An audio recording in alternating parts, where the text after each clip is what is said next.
الشیطان الرجیم بسم اللہ الرحمن الرحیم وقل انی انا النذیر المبین، اور فرماؤ کہ میں ہی ہوں صاف ڈر سنانے والا۔ حضور علیہ الصلوۃ والسلام، آپ علیہ الصلوۃ والسلام کا صفاتی نام ہے نذیر، ڈرانے والا، یعنی اللہ کے عذاب سے ڈرانے والا، قیامت میں جو انجام ہوگا برے لوگوں کا اس سے ڈرانے والا۔ آپ علیہ الصلوۃ والسلام بشیر بھی ہیں، اس کا مطلب ہے خوشخبری دینے والا۔ نیک لوگوں کو جنت کی خوشخبری دی جاتی ہے اور برے لوگوں کو جہنم کے عذاب سے ڈرایا جاتا ہے۔ کما انزلنا علی المقتسمین، جیسا ہم نے بانٹنے والوں پر اتارا۔ قرآن کریم آپ علیہ الصلوۃ والسلام پر نازل ہوا، 7 مثانی سورہ فاتحہ نازل ہوئی، اور رب نے فرمایا آپ سے پہلے لوگوں پر بھی نازل ہوئی ہے، بانٹنے والوں پر بھی جیسا کہ نازل ہوا۔ یہ بانٹنے والے لوگ کون ہیں جی؟ الذین جعلوا القرآن عیدین، جنہوں نے کلام الہی کو تکے بوٹی کر لیا، جنہوں نے کلام الہی کے ٹکڑے ٹکڑے کر دیے، قرآن مجید کے ٹکڑے ٹکڑے کر دیے۔ یہ تقسیم کرنے والے لوگوں سے کون مراد ہے؟ بانٹنے والوں سے فرمایا یہود و نصارہ ہیں، جن پر اللہ تبارک و تعالیٰ نے ان کے انبیاء پر تورات اور انجیل نازل فرمائی تھی، آسمانی کتابیں، تو انہوں نے ان میں بھی رد و بدل کیا، اور جب قرآن نازل ہوا تو انہوں نے قرآن کے ساتھ بھی مذاق کیا جی۔ جو ان کے موافق ہوتا اسے تسلیم کر لیتے، جو ان کے موافق نہ ہوتا تو کہتے یہ غلط ہے جی۔ تو اس طرح انہوں نے قرآن کو ٹکڑے ٹکڑے کر دیا۔ اور بانٹنے والوں میں، تقسیم کرنے والوں میں ایک تفسیر میں یہ بھی معنی ذکر کیا گیا ہے، ولید بن مغیرہ جو حضور علیہ الصلوۃ والسلام کے ساتھ دشمنی پہ اترا ہوا تھا، حج کے موسم میں لوگ باہر سے، مکہ کے باہر سے آتے تو یہ اس نے 16 افراد تیار کر کے رکھے ہوئے تھے جنہیں راستوں میں بٹھا دیتا تھا۔ مکہ کے باہر سے آنے والے جتنے بھی لوگ تھے نا، مختلف راستوں پہ ایک ایک فرد کو بٹھا دیتا، جو بھی باہر سے آتا اس کو پہلے ہی اطلاع دی جاتی، اس کے کان بھرے جاتے، یہ خبردار ہوشیار رہنا، شہر مکہ میں ایک شخص ہے جس نے نبوت کا اعلان کیا ہے، نعوذ باللہ وہ مجنون ہے، وہ دیوانہ ہے، استغفر اللہ معاذ اللہ، اس طرح کی باتیں کر کے اس کے کان بھرتے۔ وہ حیران بھی ہوتا، تو پھر وہ کہتے تمہیں اگر ہماری باتوں پہ شک ہے نا تو مسجد حرام میں وہاں جا کر دیکھنا ولید بن مغیرہ بھی ہوگا۔ وہ سازش یہ کرتا، ان کو وہاں بھیج کر خود مسجد حرام کے دروازے پہ بیٹھ جاتا، اور وہ لوگ اس کو بتاتے کہ مکہ کا سردار ہے ولید بن مغیرہ، سرداروں میں سے تھا، مکہ کا سردار ہے، اس سے پوچھ لینا یہی بات ہے۔ تو لوگ آ کر جب اس سے پوچھتے تو وہ پھر آگے سے بات کو پکی کر دیتا، کیا ایسا ہوا ہے؟ فلاں نے کہا ہے، ہاں ہاں یہ بات بالکل سچی ہے، ایسا ہی ہے، بچ کے رہنا، نعوذ باللہ من ذالک۔ کیسے کیسے لوگ تھے جی، ہیں جی، اللہ اکبر۔ وہ سازشیں کرتا تھا حضور علیہ الصلوۃ والسلام کے خلاف۔ جو شرارت پھیلانا چاہتے ہیں نا وہ اس طرح کی حرکتیں کرتے ہیں، کان بھرائی والے کام، اللہ اکبر۔ تو یا تو وہ لوگ مراد ہیں یا یہود و نصارہ مراد ہیں جنہوں نے قرآن کو ٹکڑے ٹکڑے کر دیے۔ فَوَرَبِّكَ لَنَسْأَلَنَّهُمْ أَجْمَعِينَ، تو تمہارے رب کی قسم ہم ضرور ان سب سے پوچھیں گے، اللہ اکبر۔ رب کائنات نے اپنے حبیب علیہ الصلوۃ والسلام کو یہ بھی عزت بخشی ہے کہ رب کائنات نے اپنے آپ کو اپنے حبیب کی طرف منسوب فرمایا، تیرے رب کی قسم، سبحان اللہ۔ اللہ رب تو وہ سب کا ہے، مگر اپنے پیارے حبیب سے فرمایا رب کا، تیرے رب کی قسم، سبحان اللہ۔ کتنی عزت بخشی اللہ تعالیٰ نے اپنے نبی کو، ہیں جی، سبحان اللہ۔ ہم ضرور ضرور ان سے پوچھیں گے، سب سے پوچھیں گے، اللہ اکبر۔ کیا پوچھیں گے قیامت کے دن؟ قرآن کے ساتھ انہوں نے کیا کیا، میرے نبی کے ساتھ کیا کیا، سب پوچھیں گے، ہیں جی۔ انہوں نے کلمہ طیبہ کے ساتھ کیا کیا، ان سے پوچھیں گے، اللہ اکبر۔ مسلمانوں سے بھی پوچھا جائے گا، کفار سے بھی پوچھا جائے گا۔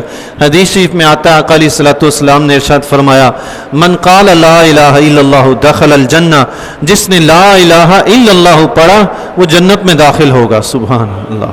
اور ایک حدیث شریف میں آتا ہے، آقا علیہ الصلوۃ والسلام نے فرمایا، جس نے اخلاص کے ساتھ لا الہ الا اللہ پڑھا وہ جنت میں داخل ہوگا۔ صحابہ کرام رضی اللہ تعالیٰ نے عرض کی، یا رسول اللہ اخلاص کا معیار کیا ہے؟ کلمہ طیبہ کو اخلاص کے ساتھ پڑھنا ہے، اس اخلاص کا معیار کیا ہے؟ تو آقا علیہ الصلوۃ والسلام نے ارشاد فرمایا کہ جب کلمہ طیبہ پڑھ لیا نا تو اللہ کی حرام کردہ چیزوں سے بچے، یہ اخلاص ہے، سبحان اللہ، اللہ اکبر۔ اچھا اب بتائیں اس میں سے کون سا مشکل کام ہے جی؟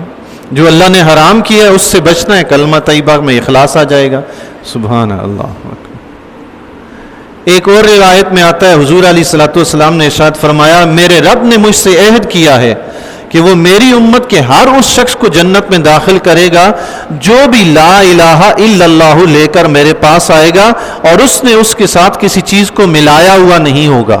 تو صحابہ کرام نے عرض کی یا رسول اللہ کس چیز کو ملایا ہوا نہیں ہوگا؟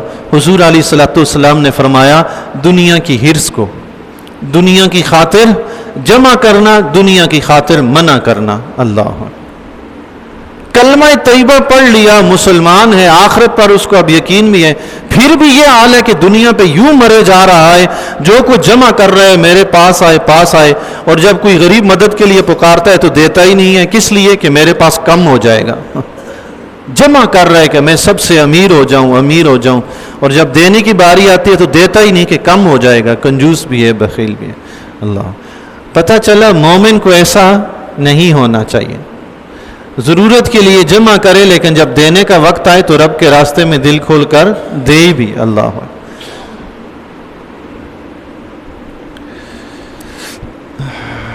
اما کانوا یعملون، ان سے ضرور سوال ہوگا، اما کانوا یعملون، جو کچھ وہ عمل کرتے تھے، چاہے وہ مکہ کے کافر ہوں یا عام دنیا کے مسلمان ہوں یا عام کافر ہوں، قیامت کے دن ہر ایک سے سوال ہوگا۔ حدیث شریف میں آتا ہے پل صراط پر گزرنے سے پہلے ہر بندے سے 4 باتوں کا سوال ہوگا۔ عمر کہاں گزاری، اس بدن کو کن کاموں میں صرف کیا، جو علم حاصل کیا اس پر کتنا عمل کیا، جو مال کہاں سے کمایا، کہاں خرچ کیا۔ اللہ یہ 4 سوال ہر فرد سے ہوں گے۔ اللہ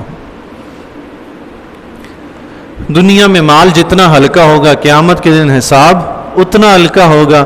یہ بیچارے غریب فقیر لوگ جو فٹ پاتھوں پہ پڑے رہتے ہیں، مسکین غریب جن کے پاس کچھ ہوتا ہی نہیں، کپڑے بھی پھٹے پرانے ہوتے ہیں جی، یہ کتنا ان کے پاس مال ہے۔ اللہ اکبر،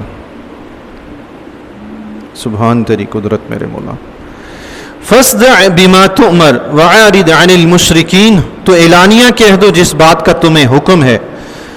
اللہ تبارک و تعالیٰ نے حبیب علیہ الصلوۃ والسلام کو جب نبوت کا اعلان کرنے کا حکم دیا تھا تو آقا علیہ الصلوۃ والسلام نے 40 سال کی عمر میں اعلان نبوت فرمایا، تو سب سے پہلے جو تبلیغ کا سلسلہ شروع ہوا تھا آقا علیہ الصلوۃ والسلام نے خفیہ طور پر اپنے گھر والوں کو اور اپنے دوست احباب کو دین کی دعوت دینی شروع کی تھی۔ دین اسلام کی دعوت کے 3 دور ہیں، تو یہ پہلا دور تھا خفیہ طور پر، جو اپنے قریبی دوست احباب تھے، جو رشتہ دار تھے، گھر والے تھے، ان کو جو ہے خفیہ طور پر حضور علیہ الصلوۃ والسلام اسلام کی دعوت دیتے رہے، اور یہ سلسلہ 3 سال تک جاری رہا۔ 3 سال کے بعد اللہ تبارک و تعالیٰ کا حکم ہوا وَأَنذِرْ عَشِيرَتَكَ الْأَقْرَبِينَ، اور اپنے قریبی رشتہ داروں کو ڈرائیے۔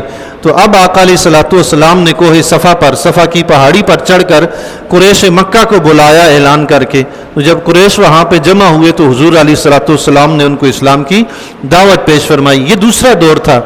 اس کے بعد یہ تیسرا دور شروع ہوا جس میں اللہ تعالیٰ نے حکم فرمایا فَاصْدَعْ بِمَا تُؤْمَرْ وَعَارِضْ عَنِ الْمُشْرِكِينَ، تو اعلانیہ کہہ دو جس بات کا تمہیں حکم ہے، اور مشرکوں سے منہ پھیر لو، ان کی کوئی پرواہ نہ کرو۔ وہ آپ کو ملامت کریں گے، آپ کے خلاف کھڑے ہوں گے، سازشیں کریں گے، ستائیں گے، جو بھی کریں حبیب آپ نے ان کی پرواہ نہیں کرنی۔ اللہ تعالیٰ نے جس بات کا حکم دیا ہے آپ نے اس کو اعلانیہ کہنا ہے۔ اس کے بعد آقا علیہ الصلوۃ والسلام نے تبلیغ اسلام اعلانیہ شروع کی، اور پھر جو حضور علیہ الصلوۃ والسلام پر ظلم و ستم ہوا وہ بھی سیرت کی کتابیں گواہ ہیں۔ تمام مسلمانوں کے ساتھ جو بھی حضور علیہ الصلوۃ والسلام پر ایمان لاتا ان کے ساتھ جو ظلم و ستم ہوئے، تاریخ کی کتابیں، سیرت کی کتابیں اس پر گواہ ہیں۔ لیکن اللہ تعالیٰ کے پیارے حبیب اور آپ علیہ الصلوۃ والسلام کے جانثار صحابہ کرام رضی اللہ تعالیٰ عنہم اپنے اوپر ظلم و ستم سہتے رہے، مگر انہوں نے اسلام کا دامن، اسلام کی خدمت نہیں چھوڑی۔ اللہ تبارک و تعالیٰ سے دعا ہے اللہ تعالیٰ ہمیں بھی ہر قسم کی مشکلات میں صبر کر کے اپنے دین پر عمل پیرا ہونے، دین کی خدمت کرنے کی توفیق عطا فرمائے۔